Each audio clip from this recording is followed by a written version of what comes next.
నమస్కారం. భక్తి అంటే అచంచల విశ్వాసం, అపార పూజ్య భావం.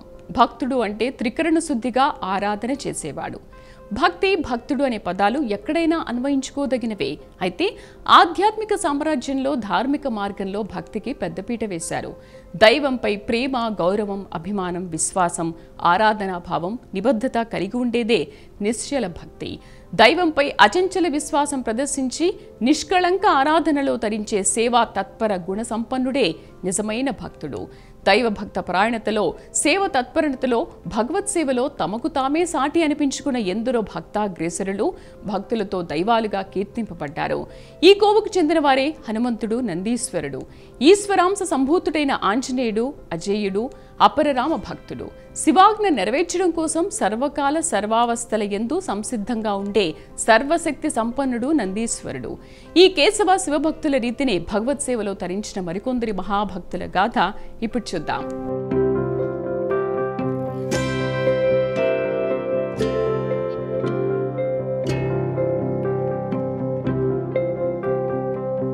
భక్తి, రక్తి, యుక్తి, శక్తి, అనురక్తి ఈ పదాలు ఎక్కడైనా కనిపిస్తాయి, ఎవరి నుంచైనా వినిపిస్తాయి. భక్తి అంటే అనుబంధ భావన, అచంచల విశ్వాసం, అపార ప్రేమ. రక్తి అంటే ఆసక్తి, ఇష్టం, ఆకర్షణ, కార్యనిర్వహణను తీసుకునే నిర్ణయం, చేపట్టే పద్ధతి, వ్యూహం, యుక్తి. ప్రేమ, అభిమానం, ఆసక్తి, ప్రియం అనురక్తిగా కీర్తింపబడుతుండగా పనిని చేయగలిగే సామర్థ్యం శక్తిగా పిలువబడుతోంది. భగవంతుని సేవలో సదా తరిస్తూ మహాభక్తులుగా, భక్తులకు భగవంతులుగా కీర్తి పొందిన దైవగణాలు హనుమంతుడు, నందీశ్వరుడు మనకు తెలుసు. అయితే మానుష్య రూపంలో ఉదయించి మహిమాన్విత దైవ భక్తులు, కీర్తి ప్రతిష్టలు పొందిన మహిమాన్వితులు ఎందరో ఉన్నారు.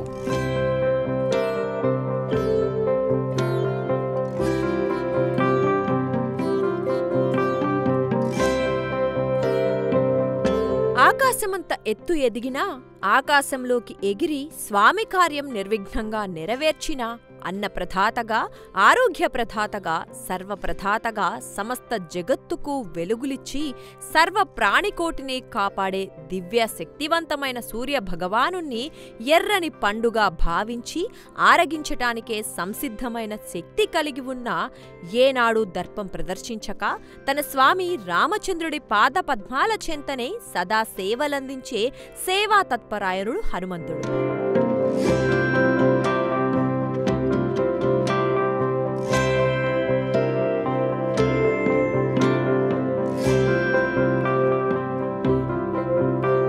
తన రామస్వామికి ఎంతలా బంటులా ఉండి సేవలు అందిస్తాడో, రామనామ స్మరణలో ఎంత తరిస్తాడో, అంతేలా భక్తులను సదా కంటికి రెప్పలా చూసుకోవటంలోనూ ఆంజనేయుడు అగ్రగణ్యుడే. భక్తుల పాలిట వరదుడిగా, అసురుల పాలిట కాలుడిగా, నర వానరులకు సదా రక్షకుడిగా హనుమంతుడు కీర్తి గడించాడు. రామరావణ యుద్ధ రచన చేయటంలో, దుష్ట రావణ సామ్రాజ్యాన్ని కూకటి వేళ్లతో తొలగించటంలో, లంకాధీసుని దర్పమణచి రామచంద్రుని కీర్తి నలుదిశలా వ్యాపింపచేయటంలో హనుమ పాత్ర అంతా ఇంతా కాదు.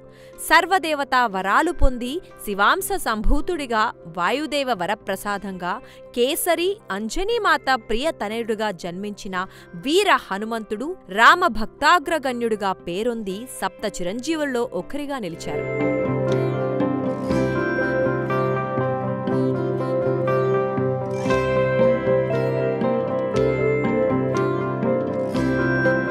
దైవభక్తి పరాయణుడిగా, శివాదేశం కోసం సర్వదా సిద్ధంగా ఉండే మహనీయుడిగా శివాజ్ఞ వెలువడిందంటే చాలు ఆ కార్యాన్ని సంపూర్ణంగా సఫలం చేసేవాడు.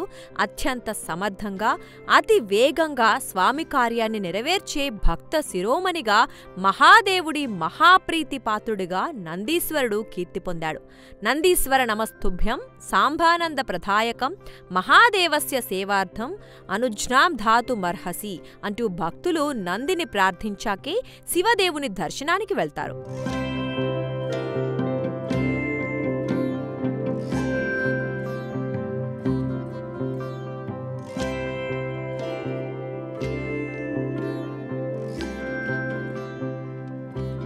సదా సాంబశివుని సేవలో తరించి ఆనందప్రదుడవైన నందీశ్వర, నీకు నమస్కారం. ఆ మహాదేవుని సేవించుటకు నాకు అనుజ్ఞ ప్రసాదించుము అని నంది చెవిలో చెప్పాకే ఏ భక్తుడైనా శివాలయం ప్రవేశం చేస్తాడు. అంతటి గొప్ప శివసేవా ధురంధరుడు, భక్తజన వరదుడు నందీశ్వరుడు. విశ్వజగత్తును ఈశ్వరుడు కంటికి రెప్పలా కాపాడితే సర్వాంతర్యామి శివదేవుడు. ఎక్కడ ఏ దిక్కున దర్శనమిచ్చినా ఆ వైపునకు తిరిగి శివుడిని కంటికి రెప్పలా చూసుకుంటాడు. ఈశ్వరాజ్ఞ కోసం సదా ఎదురుచూపులు చూస్తాడు. శివాజ్ఞ అయితే ఆ కార్యాన్ని నిర్విఘ్నంగా పూర్తి చేస్తాడు.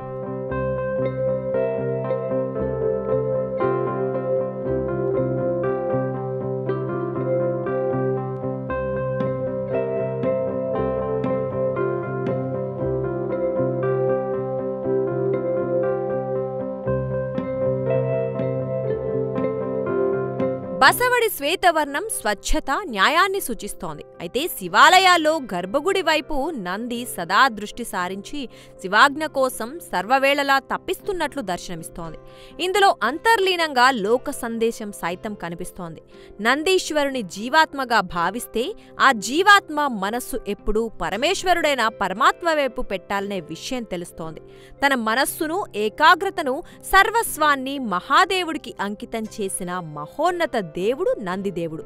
సర్వశక్తివంతమైన నందిదేవుడు పరమేశ్వరుడి పరమభక్తుడు, సేవకుడు. భక్తులకు శివదర్శనం కలిగించి శివానుగ్రహానికి పాత్రులు చేసి భక్తరూప భగవంతుడు నందీశ్వరుడు.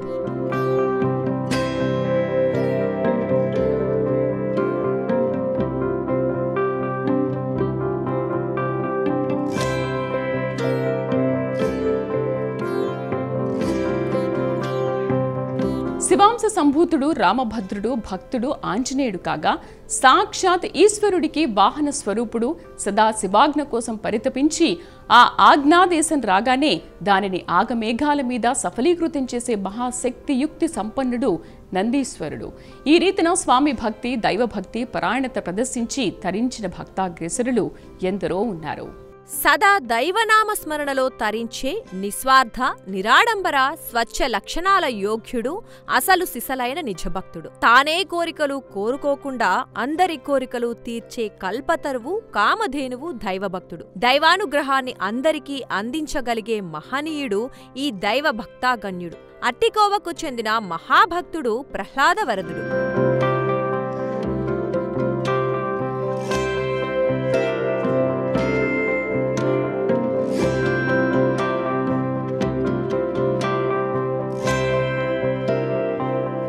ఆదియుగం, కృతయుగంలో విష్ణుభక్తులు, వైకుంఠ ద్వారపాలకులు, జయా విజయులు, సనక సనందాది మహర్షులను హేళన చేసి అందుకు ఫలితం అనుభవిస్తారు.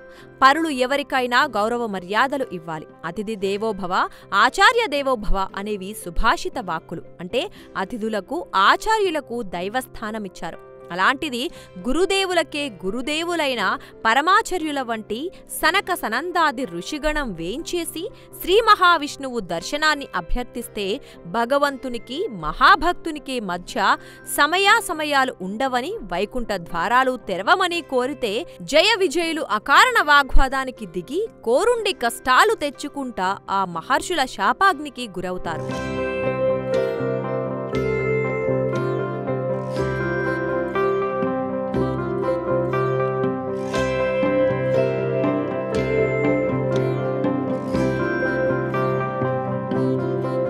సాక్షాత్ శ్రీ మహావిష్ణువు ఆ మహర్షులకు దర్శనమిచ్చి తమ ద్వారపాలకులను క్షమించి శాప విమోచన మార్గం చెప్పమంటాడు. అఖిలాండకోటి బ్రహ్మాండ నాయకుడు, సకల భువనాలు రక్షించే సర్వవ్యాప్తి నారాయణుడి ఆదేశం తమకు శిరోధార్యమని శ్రీహరి ఎలా చెప్పినా దానికి సమ్మతమే అని ఋషులు చెప్తారు. అప్పుడు శ్రీ మహావిష్ణువు 7 జన్మల పాటు తనని స్మరిస్తూ భక్తులుగా ఉంటారా, 3 జన్మలు తనకు బద్ధ విరోధులుగా ఉంటారా కోరుకోమంటాడు. అప్పుడు 7 జన్మల పాటు శ్రీహరి వైకుంఠ సేవకు దూరంగా ఉండలేమని, 3 జన్మల విరోధమైన ఎంత స్వల్పకాలంలో తిరిగి స్వామి సన్నిధికి వస్తే అంత అదృష్టవంతులమని జయ విజయులు వేడుకుంటారు.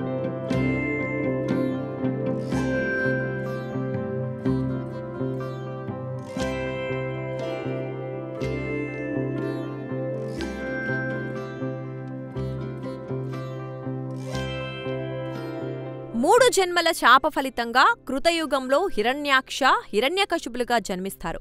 భూమాతను బంధించి బాధలకు గురిచేసిన హిరణ్యాక్షుడిని శ్రీహరి వరాహ అవతారంలో అంతమొందిస్తాడు. ఇక వరగర్వంతో లోక కంఠకుడిగా మారిన హిరణ్యకశిపుడు హరిద్వేషిగా మారి హరిభక్తులను దారుణంగా హింసిస్తాడు. అష్టదిక్పాలకులను బంధిస్తాడు. తానే భగవంతుణ్ణని ప్రకటించుకొని తన పూజలు ఆరాధనలు చెయ్యాలని శాసిస్తాడు. అప్పుడు నారాయణ వరప్రసాదంగా రాక్షస చక్రవర్తి హిరణ్యకశిపుడు లీలావతి దంపతులకు ప్రహ్లాదుడు జన్మిస్తాడు. ప్రహ్లాద జననంతో దయారహితుడు ధర్మవిరుద్ధుడిగా లోక కంటకుడిగా మారిన హిరణ్యాక్షుడి పతనం ప్రారంభమవుతోంది. బ్రహ్మ గురించి తపస్సు చేసి హిరణ్యకశిపుడు కోరరాని వరాలన్నీ కోరి లోకాలను అతలాకుతలం చేయటంతో దారుణ మారణకాండ పరాకాష్ఠకు చేరడం, సొంత కుమారుడైన ప్రహ్లాదుని హరిభక్తి మానమని చిత్రహింసలకు గురిచేయడానికి ప్రయత్నించి విఫలమవ్వటం జరుగుతుంది. చివరికి తన భక్తుడు ప్రహ్లాదుడిని కాపాడి లోకాలను రక్షించడానికి శ్రీ మహావిష్ణువు నరసింహావతారం ఎత్తి హిరణ్యకశిపుణ్ణి సంహరిస్తాడు.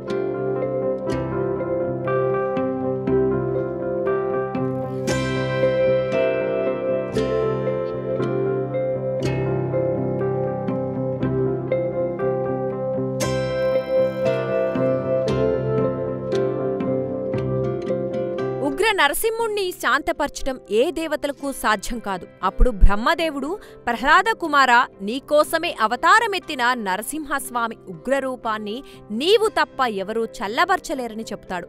ప్రహ్లాదుడు నారసింహుని పరిపరి విధాలా కీర్తించటంతో అప్పుడు నరసింహస్వామి శాంతించి విష్ణుమూర్తిగా తన దివ్యమంగళ రూపంతో దర్శనమిస్తాడు. రాక్షస వంశంలో పుట్టిన సౌమ్యశీలిగా, ధర్మపరాయణుడిగా, ధార్మిక పరిరక్షకుడి, భక్తాగ్రేసరుడిగా ప్రహ్లాదుడు కీర్తింపబడి గొప్ప దయార్ద్ర చక్రవర్తిగా పేరు పొందాడు. మహాభక్తుడిగా పేరొంది ప్రజానురంజక పాలన సాగించిన ప్రహ్లాదుడు ద్వాపరంలో వ్యాస భగవానుడిగా, కలియుగంలో గురు రాఘవేంద్ర స్వామిగా భక్తులు భావిస్తారు. అందుకే గురు రాఘవేంద్ర స్వామి మహిమాన్విత దైవంగా, భక్తజన వరదుడిగా పేరు పొందారు. దైవభక్తుడిగా ఉండి భగవంతునిగా భక్తులతో ఆరాధింపబడుతోన్న మహనీయ స్వామి గురు రాఘవేంద్ర స్వామి.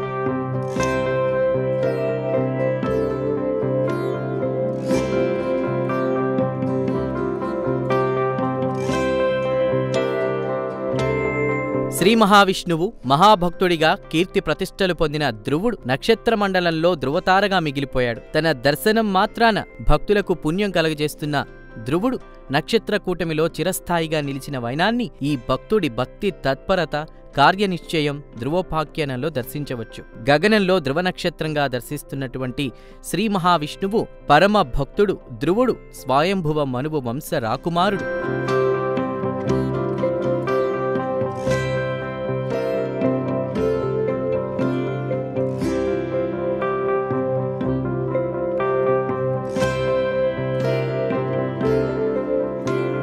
ధ్రువ చరిత్రను పరిశీలిస్తే స్వయంభువ మనువుకి ప్రియవతుడు, ఉత్తానపాదుడు అనేటువంటి 2 కుమారులున్నారు. వారిలో ఉత్తానపాదుడు ప్రముఖుడు. ఉత్తానపాదుడికి సునీతి, సురుచి అనేటువంటి 2 భార్యల వల్ల 2 కుమారులు కలిగారు. ఉత్తానపాదుడికి సునీతి కంటే సురుచి అంటే ఇష్టం ఎక్కువైంది. ఒకరోజు సురుచి కుమారుడు ఉత్తముడు తన తండ్రి తొడపై కూర్చునుండగా ధ్రువుడు సైతం తండ్రి మరో తొడ ఎక్కేందుకు ప్రయత్నిస్తాడు. అయితే సురుచి ధ్రువునిపై అనుచితంగా ప్రవర్తించి అవమానపరుస్తుంది. తాను ఎదుర్కొన్న అవమానాన్ని తన సొంత తల్లికి చెప్పగా తన నిస్సహాయత వ్యక్తం చేస్తుంది. శ్రీ మహావిష్ణువు గురించి తపస్సు చేస్తే అంతా మంచే జరుగుతుందని తల్లి చెప్తుంది.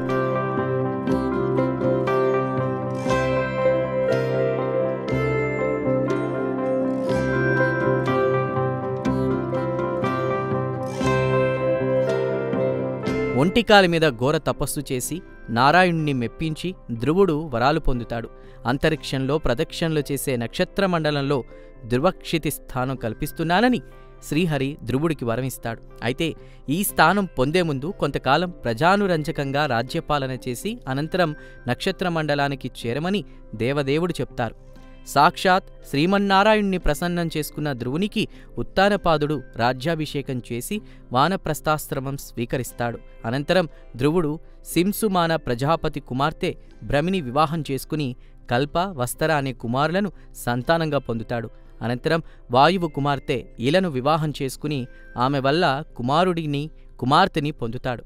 చివరకు శ్రీహరి వరప్రభావంతో నక్షత్ర మండలానికి చేరి ధృవతారగా పేరొందుతాడు. ధృవ చరిత్రను పరిశీలిస్తే అవమాన అవహేళన చేసిన వారు ఎంతటి వారైనా తలదించుకోక తప్పదని, అవమానానికి గురైన వారు ఆకాశమంత ఎత్తుకు ఎదిగితే అనుచితంగా గర్వంగా దర్పం ప్రదర్శిస్తే పాతాళానికి చేరాల్సొస్తుందని తెలుస్తుంది. మంచి మర్యాద మానవత్వంతో మెలిగి ఈర్ష్యా ద్వేష అసూయలకు దూరంగా ఉండేవారికి దీక్ష దక్షతతో పట్టుదల కృషితో కార్యసాధనకు దిగితే భగవదనుగ్రహం తప్పక కలుగుతుందని ఈ చరిత్ర వెల్లడిస్తోంది.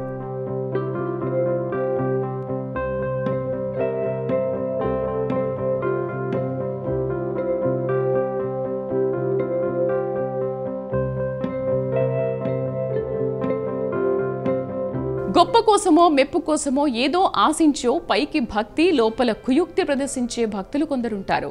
అయితే అమాయక ప్రజలను భక్తులను తమ కపటంతో ఈ దొంగ భక్తులు మోసాలు చేయొచ్చేమో కానీ లోకేశ్వరుడైన సర్వేశ్వరుని ముందు అవి సాగవు. కపట భక్తులు దైవానుగ్రహానికి పాత్రులు కాలేరు. భగవత్ అనుగ్రహానికి పాత్రులవ్వాలంటే త్రికరణ సిద్ధి భక్తితో భగవంతుణ్ణి ఆరాధించాలి. భగవత్ ఆరాధనలో నవవిధములైన భక్తులు ప్రముఖంగా నిలుస్తున్నాయి. పైకి భక్తివేషం, హృదయంలో మోసం, బయట భక్తి ప్రదర్శన, లోపల మోసం, వేష భాషలతో ఇతరులకు మహాభక్తులుగా కనిపించి ఏకోసాన భక్తి లేకపోయినా స్వార్థం కోసం చేసే మోసపూరిత ప్రవర్తనను భగవంతుడు అస్సలు క్షమించడు. భగవంతుడి అనుగ్రహం ఉంటే ఎన్ని గొప్ప ఫలితాలు లభిస్తాయో, ఆగ్రహం ఉంటే అంతకు రెట్టింపు అనర్థ ఫలితాలుంటాయి. నిజమైన భక్తులకు సంకటాలు ఆటంకాలు కలిగించేవారిపై భగవత్ కరుణ ఉండదు. భగవత్ కరుణ లేకపోతే కష్టాల కూడలి ఎదురొస్తుంది.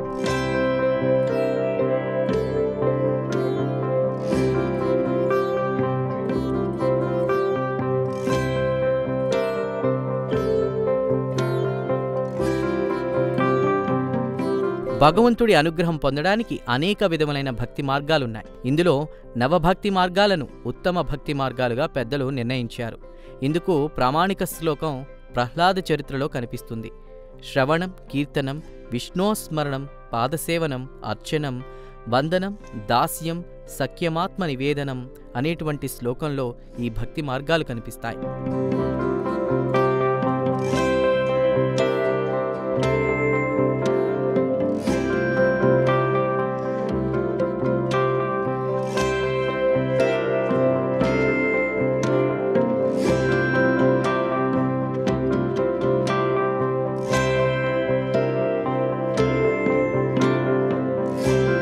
భగవంతుని గూర్చిన గాథలు, భజనలు, కీర్తనలు వినడం శ్రవణభక్తికి నిదర్శనం. భగవంతుని గుణగణములను కీర్తించడం కీర్తనంగా పేరొందింది.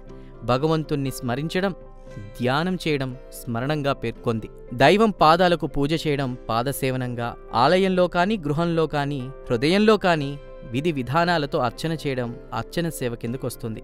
ప్రమాణం అంటే భక్తిపూర్వకంగా నమస్కారం చేయడం, వందనంగా భగవంతునికి దాసునిగా సేవలందించడం దాస్యంగా పిలువబడుతోంది. ఇక సఖ్యం అంటే సఖ్య మార్గంలో వెళ్లడం, ఆత్మనివేదన చేయడం నవవిధ భక్తి మార్గాల్లో ఉన్నాయి. తనను తాను పూర్తిగా అర్పించుకోవడమే ఆత్మనివేదన. భక్తి మార్గంలో వెళ్లి సత్సంగం సేవలో పాల్గొని సదాచార సంపన్నతతో మెలిగి సర్వప్రాణి సౌభాగ్యత్వాన్ని కాంక్షిస్తే భగవత్ అనుగ్రహం తప్పక లభిస్తుందని పురాణ ప్రముఖులు, ధార్మిక ఆధ్యాత్మిక గురువులు తెలియజేస్తున్నారు. భక్తి మార్గంలో వెళ్లడంతో పాటు పూజలు ప్రసాదాలకు హైందవ సంప్రదాయంలో పెద్ద చోటు ఉందని అంటున్నారు. ప్రసాదం అంటే భగవత్ అనుగ్రహమని, ప్రసాదాన్ని తిరస్కరించరాదని చెబుతున్నారు. ప్రసాదాన్ని తిరస్కరించి దైవ ధిక్కారానికి పాల్పడితే అకారణ అనర్థాలు కలుగుతాయని తెలియజేస్తున్నారు.